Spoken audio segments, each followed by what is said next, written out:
अध्याय 13। फिर यहोवा ने मूसा और हारून से कहा, जब किसी मनुष्य के शरीर के चर्म में सूजन या पपड़ी या दाग हो और इससे इसके चर्म में कोढ़ की व्याधि सा कुछ दिखाई पड़े, तो उसे हारून याजक के पास या उसके पुत्र जो याजक हैं उनमें से किसी के पास ले जाएं। जब याजक उसके चर्म की व्याधि को देखे और यदि उस व्याधि के स्थान के रोएं उजले हो गए हों और व्याधि चर्म से गहरी दिखाई पड़े, तो वो जान ले कि कोढ़ की व्याधि है और याजक उस मनुष्य को देखकर उसको अशुद्ध ठहराए। पर यदि वो दाग उसके चर्म में उजला तो हो परंतु चर्म से गहरा ना देख पड़े और न वहाँ के रोएं उजले हो गए हों, तो याजक उसको 7 दिन तक बंद कर रखे और 7वें दिन याजक उसको देखे और यदि वो व्याधि जैसी की तैसी बनी रहे और उसके चर्म में ना फैली हो, तो याजक उसको और भी 7 दिन तक बंद कर रखे और 7वें दिन याजक उसको फिर देखे और यदि देख पड़े कि व्याधि की चमक कम है और व्याधि चर्म पर फैली ना हो, तो याजक उसको शुद्ध ठहराए, क्योंकि उसके तो चर्म में पपड़ी है और वो अपने वस्त्र धोकर शुद्ध हो जाए। पर यदि याजक की उस जांच के पश्चात जिसमें वो शुद्ध ठहराया गया था वो पपड़ी उसके चर्म पर बहुत फैल जाए, तो वो फिर याजक को दिखाया जाए और यदि याजक को देख पड़े कि पपड़ी चर्म में फैल गई है, तो वो उसको अशुद्ध ठहराए, क्योंकि वो कोढ़ ही है। यदि कोढ़ किसी व्याधि किसी मनुष्य के हो, तो वो याजक के पास पहुंचाया जाए और याजक उसको देखे और यदि वो सूजन उसके चर्म में उजली हो और उसके कारण रोएं भी उजले हो गए हों और उस सूजन में बिना चर्म का मांस हो, तो याजक जाने कि उसके चर्म में पुराना कोढ़ है, इसलिए वो उसको अशुद्ध ठहराए और बंद न रखे, क्योंकि वो अशुद्ध है। और यदि कोढ़ किसी के चर्म से फूटकर यहाँ तक फैल जाए कि जहाँ कहीं याजक देखे रोगी के सिर से पैर के तलवे तक कोढ़ ने सारे चर्म को छा लिया हो, तो याजक ध्यान से देखे और यदि कोढ़ ने उसके सारे शरीर को छा लिया हो, तो वो उस व्यक्ति को शुद्ध ठहराए और उसका शरीर जो बिल्कुल उजला हो गया है वो शुद्ध ही ठहरे। पर जब उसमें चर्महीन मांस देख पड़े तब वो अशुद्ध ठहरे और याजक चर्महीन मांस को देखकर उसको अशुद्ध ठहराए, क्योंकि वैसा चर्महीन मांस अशुद्ध ही होता है, वो कोढ़ है। पर यदि वो चर्महीन मांस फिर उजला हो जाए, तो वो मनुष्य याजक के पास जाए और याजक उसको देखे और यदि वो व्याधि फिर से उजली हो गई हो, तो याजक रोगी को शुद्ध जाने वो शुद्ध है। फिर यदि किसी के चर्म में फोड़ा होकर चंगा हो गया हो और फोड़े के स्थान में उजली सी सूजन या लाली लिए हुए उजला दाग हो, तो वो याजक को दिखाया जाए और याजक उस सूजन को देखे और यदि वो चर्म से गहरा दिखाई पड़े और उसके रोएं भी उजले हो गए हों, तो याजक ये जानकर उस मनुष्य को अशुद्ध ठहराए, क्योंकि वो कोढ़ की व्याधि है जो फोड़े में से फूट कर निकली है। परंतु यदि याजक देखे कि उसमें उजले रोएं नहीं हैं और वो चर्म से गहरी नहीं और उसकी चमक कम हुई है, तो याजक उस मनुष्य को 7 दिन तक बंद कर रखे और यदि वो व्याधि उस समय तक चर्म में सचमुच फैल जाए, तो याजक उस मनुष्य को अशुद्ध ठहराए, क्योंकि वो कोढ़ की व्याधि है। परंतु यदि वो दाग ना फैले और अपने स्थान ही पर बना रहे, तो वो फोड़े का दाग है, याजक उस मनुष्य को शुद्ध ठहराए। फिर यदि किसी के चर्म में जलने का घाव हो और उस जलने के घाव में चर्महीन दाग लाली लिए हुए उजला या उजला ही हो जाए, तो याजक उसको देखे और यदि उस दाग में के रोएं उजले हो गए हों और वो चर्म से गहरा दिखाई पड़े, तो वो कोढ़ है जो उस जलने के दाग में से फूट निकला है। याजक उस मनुष्य को अशुद्ध ठहराए, क्योंकि उसमें कोढ़ की व्याधि है। पर यदि याजक देखे कि दाग में उजले रोएं नहीं और ना वो चर्म से कुछ गहरा है और उसकी चमक कम हुई है, तो वो उसको 7 दिन तक बंद कर रखे और 7वें दिन याजक उसको देखे और यदि वो चर्म में फैल गई हो, तो वो उस मनुष्य को अशुद्ध ठहराए, क्योंकि उसको कोढ़ की व्याधि है। परंतु यदि वो दाग चर्म में नहीं फैला और अपने स्थान ही पर जहाँ का तहाँ बना हो और उसकी चमक कम हुई हो, तो वो जल जाने के कारण सूजा हुआ है, याजक उस मनुष्य को शुद्ध ठहराए, क्योंकि वो दाग जल जाने के कारण से है। फिर यदि किसी पुरुष या स्त्री के सिर पर या पुरुष की दाढ़ी में व्याधि हो, तो याजक व्याधि को देखे और यदि वो चर्म से गहरी देख पड़े और उसमें भूरे भूरे पतले बाल हों, तो याजक उस मनुष्य को अशुद्ध ठहराए, वो व्याधि सहुआ अर्थात सिर या दाढ़ी का कोढ़ है। और यदि याजक सहुए की व्याधि को देखे कि वो चर्म से गहरी नहीं है और उसमें काले काले बाल नहीं है, तो वो सहुए के रोगी को 7 दिन तक बंद कर रखे और 7वें दिन याजक व्याधि को देखे। तब यदि वो सहुआ फैला ना हो और उसमें भूरे भूरे बाल ना हो और सहुआ चर्म से गहरा ना देख पड़े, तो ये मनुष्य मूड़ा तो जाए, परंतु जहाँ सहुआ हो वहाँ ना मूड़ा जाए और याजक उस सहुए वाले को और भी 7 दिन तक बंद करे और 7वें दिन याजक सहुए को देखे और यदि वो सहुआ चर्म में फैला ना हो और चर्म से गहरा ना देख पड़े, तो याजक उस मनुष्य को शुद्ध ठहराए और वो अपने वस्त्र धो के शुद्ध ठहरे। पर यदि उसके शुद्ध ठहरने के पश्चात सहुआ चर्म में कुछ भी फैले, तो याजक उसको देखे और यदि वो चर्म में फैला हो, तो याजक भूरे बाल न ढूंढे, क्योंकि वो मनुष्य अशुद्ध है। परंतु यदि उसकी दृष्टि में वो सहुआ जैसे का तैसा बना हो और उसमें काले काले बाल जमे हों, तो वो जाने की सहुआ चंगा हो गया है और वो मनुष्य शुद्ध है, याजक उसको शुद्ध ही ठहराए। फिर यदि किसी पुरुष या स्त्री के चर्म में उजले दाग हों, तो याजक देखे और यदि उसके चर्म में वे दाग कम उजले हों, तो वो जाने कि उसको चर्म में निकली हुई दाद ही है, वो मनुष्य शुद्ध ठहरे। फिर जिसके सिर के बाल झड़ गए हों, तो जानना कि वो चंदुला तो है परंतु शुद्ध है, और जिसके सिर के आगे के बाल झड़ गए हों, तो वो माथे का चंदुला तो है परंतु शुद्ध है। परंतु यदि चंदुले सिर पर या चंदुले माथे पर लाली लिए हुए उजली व्याधि हो, तो जानना कि वो उसके चंदुले सिर या चंदुले माथे पर निकला हुआ कोढ़ है। इसलिए याजक उसको देखे और यदि व्याधि की सूजन उसके चंदुले सिर या चंदुले माथे पर ऐसी लाली लिए हुए उजली हो जैसा चर्म के कोढ़ में होता है, तो वो मनुष्य कोढ़ी है और अशुद्ध है। और याजक उसको अवश्य अशुद्ध ठहराए, क्योंकि वो व्याधि उसके सिर पर है। जिसमें वो व्याधि हो उस कोढ़ी के वस्त्र फटे और सिर के बाल बिखरे रहें, और वो अपने ऊपर वाले होंठ को ढांपे हुए अशुद्ध अशुद्ध पुकारा करे। जितने दिन तक वो व्याधि उस पे रहे उतने दिन तक वो अशुद्ध रहेगा और वो अशुद्ध ठहरा रहे, इसलिए वो अकेला रहा करे, उसका निवास स्थान छावनी के बाहर हो। फिर जिस वस्त्र में कोढ़ की व्याधि हो, चाहे वो वस्त्र ऊन का हो चाहे सनी का, वो व्याधि चाहे उस सनी या ऊन के वस्त्र के ताने में हो चाहे बाने में, या वो व्याधि चमड़े में या चमड़े की बनी हुई किसी वस्तु में हो, यदि वो व्याधि किसी वस्त्र के चाहे ताने में चाहे बाने में या चमड़े में या चमड़े की किसी वस्तु में हरी हो या लाल सी हो, तो जानना कि वो कोढ़ की व्याधि है, और वो याजक को दिखाई जाए। और याजक व्याधि को देखे और व्याधि वाली वस्तु को 7 दिन के लिए बंद करे, और 7वें दिन वो उस व्याधि को देखे, और यदि वो वस्त्र के चाहे ताने में चाहे बाने में या चमड़े में या चमड़े की बनी हुई किसी वस्तु में फैल गई हो, तो जानना कि व्याधि गलित कोढ़ है। इसलिए वो वस्तु चाहे कैसे ही काम में क्यों न आती हो तो भी अशुद्ध ठहरेगी। वो उस वस्त्र को जिसके ताने या बाने में वो व्याधि हो, चाहे वो ऊन का हो चाहे सनी का या चमड़े की वस्तु हो, उसको जला देना। वो व्याधि गलित कोढ़ की है, वो वस्तु आग में जलाई जाए। यदि याजक देखे कि वो व्याधि उस वस्त्र के ताने या बाने में या चमड़े की उस वस्तु में नहीं फैली, तो जिस वस्तु में व्याधि हो उसके धोने की आज्ञा दे, तब उसे और भी 7 दिन तक बंद कर रखे, और उसके धोने के बाद याजक उसको देखे, और यदि व्याधि का ना तो रंग बदला हो और ना व्याधि फैली हो, तो जानना कि वो अशुद्ध है। उसे आग में जलाना, क्योंकि चाहे वो व्याधि भीतर चाहे ऊपरी हो तो भी वो खा जाने वाली व्याधि है। पर यदि याजक देखे कि उसके धोने के पश्चात व्याधि की चमक कम हो गई, तो वो उसको वस्त्र के चाहे ताने चाहे बाने में से या चमड़े में से फाड़ के निकाले, और यदि वो व्याधि तब भी उस वस्त्र के ताने या बाने में या चमड़े की उस वस्तु में दिखाई पड़े, तो जानना कि वो फूट के निकली हुई व्याधि है, और जिसमें वो व्याधि हो उसे आग में जलाना। यदि उस वस्त्र से जिसके ताने या बाने में व्याधि हो या चमड़े की जो वस्तु हो उससे जब धोई जाए और व्याधि जाती रही, तो वो दूसरी बार धुलकर शुद्ध ठहरे।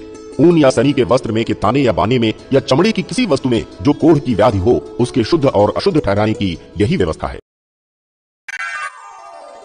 अध्याय 14।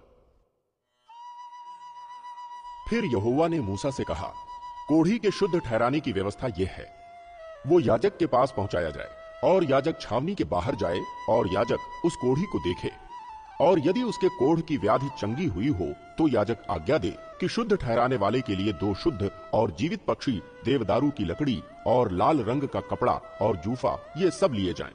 और याजक आज्ञा दे कि एक पक्षी बहते हुए जल के ऊपर मिट्टी के पात्र में बलि किया जाए। तब वो जीवित पक्षी को देवदारू की लकड़ी और लाल रंग के कपड़े और जूफा, इन सबों को लेकर एक संग उस पक्षी के लहू में जो बहते हुए जल के ऊपर बलि किया गया है डुबा दे, और कोढ़ से शुद्ध ठहरने वाले पर 7 बार छिड़क कर उसको शुद्ध ठहराए। तब उस जीवित पक्षी को मैदान में छोड़ दे, और शुद्ध ठहरने वाला अपने वस्त्रों को धोए और सब बाल मुड़वाकर जल से स्नान करे, तब वो शुद्ध ठहरेगा, और उसके बाद वो छावनी में आने पाए। परंतु 7 दिन तक अपने डेरे से बाहर ही रहे, और 7वें दिन वो सिर, दाढ़ी और भौहों के सब बाल मुड़ाए और सब अंग मुंडन कराए, और अपने वस्त्रों को धोए और जल से स्नान करे, तब वो शुद्ध ठहरेगा। 8वें दिन वो 2 निर्दोष भेड़ के बच्चे और 1 वर्ष की निर्दोष भेड़ की बच्ची और अन्न बलि के लिए तेल से सना हुआ एपा का 3/2 अंश मैदा और लोज भर तेल लाए। और शुद्ध ठहराने वाला याजक इन वस्तुओं समेत उस शुद्ध होने वाले मनुष्य को यहोवा के सम्मुख मिलाप वाले तंबू के द्वार पर खड़ा करे। तब याजक एक भेड़ का बच्चा लेकर दोष बलि के लिए उसे और उस लोज भर तेल को समीप लाए, और इन दोनों को हिलाने की भेंट के लिए यहोवा के सामने हिलाए। और वो उस भेड़ के बच्चे को उसी स्थान में जहां वो पाप बलि और होम बलि पशुओं का बलिदान किया करेगा, अर्थात पवित्र स्थान में बलिदान करे, क्योंकि जैसा पाप बलि याजक का निज भाग होगा, वैसा ही दोष बलि भी उसी का निज भाग ठहरेगा, वो परम पवित्र है। तब याजक दोष बलि के लहू में से कुछ लेकर शुद्ध ठहरने वाले के दाहिने कान के सिरे पर और उसके दाहिने हाथ और दाहिने पांव के अंगूठों पर लगाए। तब याजक उस लोज भर तेल में से कुछ लेकर अपने बाएं हाथ की हथेली पर डाले, और याजक अपने दाहिने हाथ की उंगली को अपनी बाईं हथेली पर के तेल में डुबाकर उस तेल में से कुछ अपनी उंगली से यहोवा के सम्मुख 7 बार छिड़के, और जो तेल उसकी हथेली पर रह जाएगा, याजक उसमें से कुछ शुद्ध होने वाले के दाहिने कान के सिरे पर और उसके दाहिने हाथ और दाहिने पांव के अंगूठों पर दोष बलि के लहू के ऊपर लगाए। और जो तेल याजक की हथेली पर रह जाए, उसको वो शुद्ध होने वाले के सिर पर डाल दे, और याजक उसके लिए यहोवा के सामने प्रायश्चित करे। याजक पाप बलि को भी चढ़ाकर उसके लिए जो अपनी अशुद्धता से शुद्ध होने वाला हो प्रायश्चित करे, और उसके बाद होम बलि पशु का बलिदान करके अन्न बलि समेत वेदी पर चढ़ाए, और याजक उसके लिए प्रायश्चित करे, और वो शुद्ध ठहरेगा। परंतु यदि वो दरिद्र हो और इतना लाने के लिए उसके पास पूंजी ना हो, तो वो अपना प्रायश्चित करवाने के निमित्त हिलाने के लिए भेड़ का बच्चा दोष बलि के लिए और तेल से सना हुआ एपा का 10वां अंश मैदा अन्न बलि करके और लोज भर तेल लाए और 2 पंडुक या कबूतरी के 2 बच्चे लाए जो वो ला सके, और इनमें से एक तो पाप बलि के लिए और दूसरा होम बलि के लिए हो। और 8वें दिन वो इन सबों को अपने शुद्ध ठहरने के लिए मिलाप वाले तंबू के द्वार पर यहोवा के सम्मुख याजक के पास ले आए। तब याजक उस लोज भर तेल और दोष बलि वाले भेड़ के बच्चे को लेकर हिलाने की भेंट के लिए यहोवा के सामने हिलाए। फिर दोष बलि के भेड़ के बच्चे को बलिदान किया जाए और याजक उसके लहू में से कुछ लेकर शुद्ध ठहरने वाले के दाहिने कान के सिरे पर और उसके दाहिने हाथ और दाहिने पांव के अंगूठों पर लगाए। फिर याजक उस तेल में से कुछ अपने बाएं हाथ की हथेली पर डालकर अपने दाहिने हाथ की उंगली से अपनी बाईं हथेली पर के तेल में से कुछ यहोवा के सम्मुख 7 बार छिड़के। फिर याजक अपनी हथेली पर के तेल में से कुछ शुद्ध ठहरने वाले के दाहिने कान के सिरे पर और उसके दाहिने हाथ और दाहिने पांव के अंगूठों पर दोष बलि के लहू के स्थान पर लगाए, और जो तेल याजक की हथेली पर रह जाए उसे वो शुद्ध ठहरने वाले के लिए यहोवा के सामने प्रायश्चित करने को उसके सिर पर डाल दे। तब वो पंडुकों या कबूतरी के बच्चों में से जो वो ला सका हो एक को चढ़ाए, अर्थात जो पक्षी वो ला सका हो उनमें से वो एक को पाप बलि के लिए और अन्न बलि समेत दूसरे को होम बलि के लिए चढ़ाए। इस रीति से याजक शुद्ध ठहरने वाले के लिए यहोवा के सामने प्रायश्चित करे। जिसे कोढ़ की व्याधि हुई हो और उसके इतनी पूंजी ना हो कि वो शुद्ध ठहरने की सामग्री को ला सके, तो उसके लिए यही व्यवस्था है। फिर यहोवा ने मूसा और हारून से कहा, जब तुम लोग कनान देश में पहुंचो जिसे मैं तुम्हारी निज भूमि होने के लिए तुम्हें देता हूँ, उस समय यदि मैं कोढ़ की व्याधि तुम्हारे अधिकार के किसी घर में दिखाऊं, तो जिसका वो घर हो वो आकर याजक को बता दे कि मुझे ऐसा दिखाई पड़ता है कि घर में मानो कोई व्याधि है। तब याजक आज्ञा दे कि उस घर में व्याधि देखने के लिए मेरे जाने से पहले उसे खाली करो। कहीं ऐसा ना हो कि जो कुछ घर में हो वो सब अशुद्ध ठहरे और पीछे याजक घर देखने को भीतर जाए। तब वो उस व्याधि को देखे, और यदि वो व्याधि घर की दीवारों पर हरी हरी या लाल लाल मानो खुदी हुई लकीरों के रूप में हो और ये लकीरें दीवार में गहरी देख पड़ती हों, तो याजक घर के बाहर द्वार पर जाकर घर को 7 दिन तक बंद कर रखे और 7वें दिन याजक आकर देखे। और यदि वो व्याधि घर की दीवारों पर फैल गई हो, तो याजक आज्ञा दे कि जिन पत्थरों को व्याधि है उन्हें निकाल कर नगर से बाहर किसी अशुद्ध स्थान में फेंक दे, और वो घर के भीतर ही भीतर चारों ओर खुरचवाए, और वो खुरचन की मिट्टी नगर से बाहर किसी अशुद्ध स्थान में डाली जाए, और उन पत्थरों के स्थान में और दूसरे पत्थर लेकर लगाएं, और याजक ताजा गारा लेकर घर की जुड़ाई करे। यदि पत्थरों के निकाले जाने और घर के खुरचे और लेसे जाने के बाद वो व्याधि फिर घर में फूट निकले, तो याजक आकर देखे, और यदि वो व्याधि घर में फैल गई हो, तो वो जान ले कि घर में गलित कोढ़ है, वो अशुद्ध है, और वो सब गारे समेत पत्थर, लकड़ी और घर को खुदवा कर गिरा दे, और उन सब वस्तुओं को उठवाकर नगर से बाहर किसी अशुद्ध स्थान पर फेंकवा दे। और जब तक वो घर बंद रहे तब तक यदि कोई उसमें जाए तो वो सांझ तक अशुद्ध रहे। और जो कोई उस घर में सोए वो अपने वस्त्रों को धोए, और जो कोई उस घर में खाना खाए वो भी अपने वस्त्रों को धोए। पर यदि याजक आकर देखे कि जब से घर लेसा गया है तब से उसमें व्याधि नहीं फैली है, तो ये जानकर कि वो व्याधि दूर हो गई है, घर को शुद्ध ठहराए। और उस घर को पवित्र करने के लिए 2 पक्षी, देवदारू की लकड़ी, लाल रंग का कपड़ा और जूफा लाए, और 1 पक्षी बहते हुए जल के ऊपर मिट्टी के पात्र में बलिदान करे।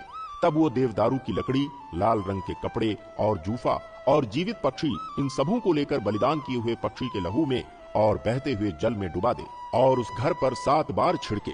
इस प्रकार वो पक्षी के लहू और बहते हुए जल और जीवित पक्षी और देवदारू की लकड़ी और जूफा और लाल रंग के कपड़ों के द्वारा घर को पवित्र करे।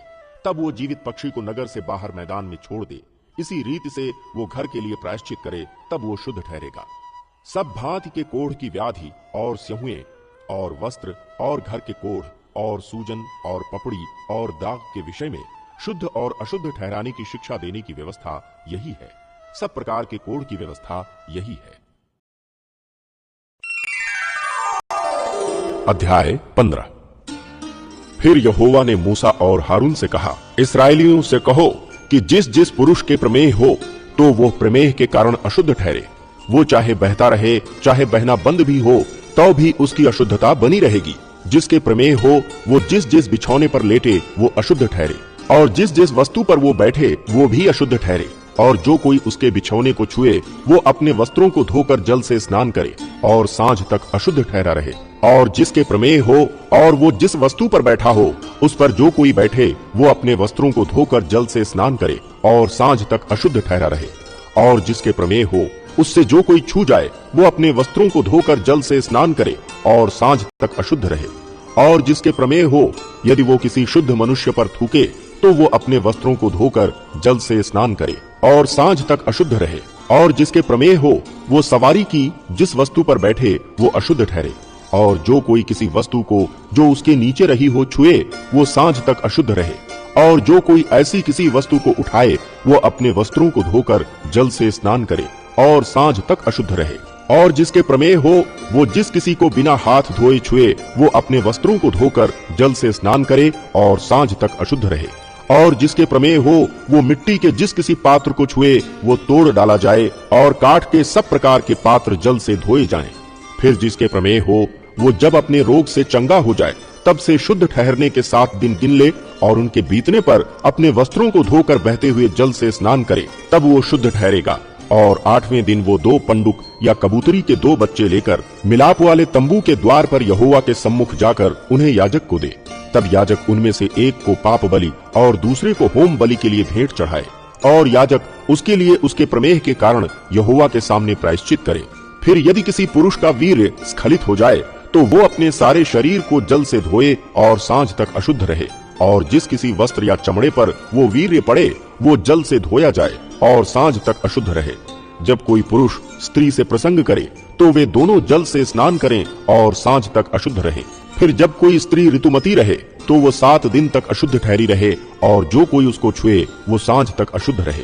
और जब तक वो अशुद्ध रहे तब तक जिस जिस वस्तु पर वो लेटे और जिस जिस वस्तु पर वो बैठे वे सब अशुद्ध ठहरे। और जो कोई उसके बिछौने को छुए वो अपने वस्त्र धोकर जल से स्नान करे और सांझ तक अशुद्ध रहे। और जो कोई किसी वस्तु को छुए जिस पर वो बैठी हो वो अपने वस्त्र धोकर जल से स्नान करे और सांझ तक अशुद्ध रहे। और यदि बिछौने या अन्य किसी वस्तु पर जिस पर वो बैठी हो छूने के समय उसका रुधिर लगा हो तो छूने हारा सांझ तक अशुद्ध रहे। और यदि कोई पुरुष उससे प्रसंग करे और उसका रुधिर उसके लग जाए तो वो पुरुष 7 दिन तक अशुद्ध रहे। और जिस जिस बिछौने पर वो लेटे वे सब अशुद्ध ठहरे। फिर यदि किसी स्त्री के अपने मासिक धर्म के नियुक्त समय से अधिक दिन तक रुधिर बहता रहे या उस नियुक्त समय से अधिक समय तक ऋतुमती रहे तो जब तक वो ऐसी दशा में रहे तब तक वो अशुद्ध ठहरी रहे। उसके ऋतुमती रहने के सब दिनों में जिस जिस बिछौने पर वो लेटे वे सब उसके मासिक धर्म के बिछौने के समान ठहरे। और जिस जिस वस्तु पर वो बैठे वे भी उसके ऋतुमती रहने के दिनों के समान अशुद्ध ठहरे। और जो कोई उन वस्तुओं को छुए वो अशुद्ध ठहरे। इसलिए वो अपने वस्त्रों को धोकर जल से स्नान करे और सांझ तक अशुद्ध रहे। और जब वो स्त्री अपने ऋतुमती से शुद्ध हो जाए तब से वो 7 दिन गिन ले और उन दिनों के बीतने पर वो शुद्ध ठहरे। फिर 8वें दिन वो 2 पंडुक या कबूतरी के 2 बच्चे लेकर मिलाप वाले तंबू के द्वार पर याजक के पास जाए। तब याजक एक को पाप बलि और दूसरे को होम बलि के लिए चढ़ाए। और याजक उसके लिए उसके मासिक धर्म की अशुद्धता के कारण यहोवा के सामने प्रायश्चित करे। इस प्रकार से तुम इसराइलियों को उनकी अशुद्धता से अलग रखा करो, कहीं ऐसा ना हो कि वे यहोवा के निवास को जो उनके बीच में है अशुद्ध करके अपनी अशुद्धता में फंसे हुए मर जाएं। जिसके प्रमेह हो और जो पुरुष वीर्य स्खलित होने से अशुद्ध हो और जो स्त्री ऋतुमती हो और क्या पुरुष क्या स्त्री जिस किसी के धातु रोग हो और जो पुरुष अशुद्ध स्त्री से प्रसंग करे, इन सबों के लिए यही व्यवस्था है।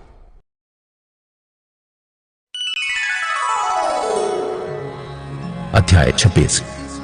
जब सांझ हुई तो वो 12 के साथ भोजन करने के लिए बैठा। जब वे खा रहे थे तो उसने कहा, मैं तुमसे सच कहता हूं कि तुम में से एक मुझे पकड़वाएगा। इस पर वे बहुत उदास हुए और हर एक उससे पूछने लगा, हे गुरु, क्या वो मैं हूं? उसने उत्तर दिया, जिसने मेरे साथ थाली में हाथ डाला है वही मुझे पकड़वाएगा। मनुष्य का पुत्र तो जैसा उसके विषय में लिखा है जाता ही है, परंतु उस मनुष्य के लिए शोक है जिसके द्वारा मनुष्य का पुत्र पकड़वाया जाता है। यदि उस मनुष्य का जन्म ही ना होता तो उसके लिए भला होता। तब उसके पकड़वाने वाले यहूदा ने कहा, हे रब्बी, क्या वो मैं हूं? उसने उससे कहा, तू कह चुका। जब वे खा रहे थे तो यीशु ने रोटी ली और आशीष मांगकर तोड़ी और चेलों को देकर कहा, लो खाओ, ये मेरी देह है। फिर उसने कटोरा लेकर धन्यवाद किया और उन्हें देकर कहा, तुम सब इसमें से पियो, क्योंकि ये वाचा का मेरा वो लहू है जो बहुतों के लिए पापों की क्षमा के निमित्त बहाया जाता है। मैं तुमसे कहता हूं कि दाग का ये रस उस दिन तक कभी न पीऊंगा जब तक तुम्हारे साथ अपने पिता के राज्य में नया ना पीऊं। फिर वे भजन गाकर जैतून पहाड़ पर गए। तब यीशु ने उनसे कहा, तुम सब आज ही रात को मेरे विषय में ठोकर खाओगे, क्योंकि लिखा है, मैं चरवाहे को मारूंगा और झुंड की भेड़ें तितर बितर हो जाएंगी। परंतु मैं अपने जी उठने के बाद तुमसे पहले गलील को जाऊंगा।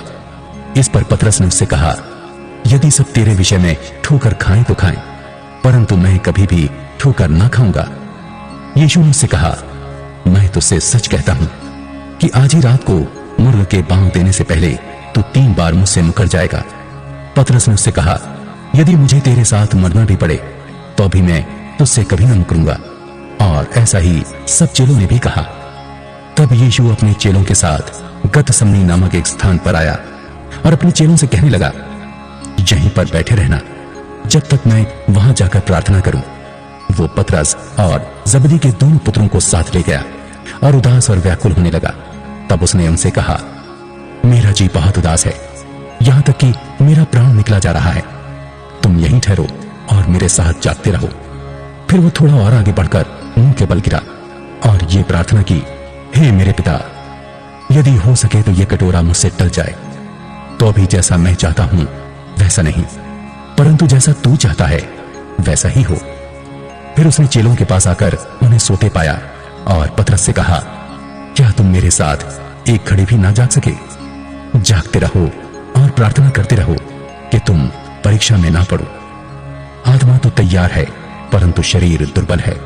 फिर उसने दूसरी बार जाकर यह प्रार्थना की, हे मेरे पिता, यदि ये मेरे पिए बिना नहीं हट सकता तो तेरी इच्छा पूरी हो। तब उसने आकर उन्हें फिर सोते पाया, क्योंकि उनकी आंखें नींद से भरी थीं। उन्हें छोड़कर वो फिर चला गया और उन्हीं शब्दों में फिर तीसरी बार प्रार्थना की। तब उसने चेलों के पास आकर उनसे कहा, अब सोते रहो और विश्राम करो। देखो घड़ी आ पहुंची है और मनुष्य का पुत्र पापियों के हाथ पकड़वाया जाता है। उठो, चलें। देखो, मेरा पकड़वाने वाला निकट आ पहुंचा है। वो ये कह ही रहा था कि यहूदा, जो 12 में से एक था, आया और उसके साथ प्रधान याजकों और लोगों के पुरनियों की ओर से बड़ी भीड़ तलवारें और लाठियां लिए हुए आई। उसके पकड़वाने वाले ने उन्हें यह संकेत दिया था, जिसको मैं चूम लूं वही है, उसे पकड़ लेना। और तुरंत यीशु के पास आकर कहा, हे रब्बी, नमस्कार, और उसको बहुत चुमा। यीशु ने उससे कहा, हे मित्र, जिस काम के लिए तू आया है उसे कर ले। तब उन्होंने पास आकर यीशु पर हाथ डाले और उसे पकड़ लिया। यीशु के साथियों में से एक ने हाथ बढ़ाकर अपनी तलवार खींच ली और महायाजक के दास पर चलाकर उसका कान उड़ा दिया। तब यीशु ने उससे कहा, अपनी तलवार म्यान में रख ले, क्योंकि जो तलवार चलाते हैं वे सब तलवार से नष्ट किए जाएंगे। क्या तू नहीं जानता कि मैं अपने पिता से विनती कर सकता हूं और वो स्वर्गदूतों की 12 पलटन से अधिक मेरे पास अभी उपस्थित कर देगा? परंतु पवित्र शास्त्र की वे बातें कि ऐसा ही होना अवश्य है कैसे पूरी होंगी? उस समय यीशु ने भीड़ से कहा, क्या तुम तलवारें और लाठियां लेकर मुझे डाकू के समान पकड़ने के लिए निकले हो? मैं हर दिन मंदिर में बैठकर उपदेश दिया करता था और तुमने मुझे नहीं पकड़ा, परंतु ये सब इसलिए हुआ है कि भविष्यद्वक्ताओं के वचन पूरे हों। तब सब चेले उसे छोड़कर भाग गए।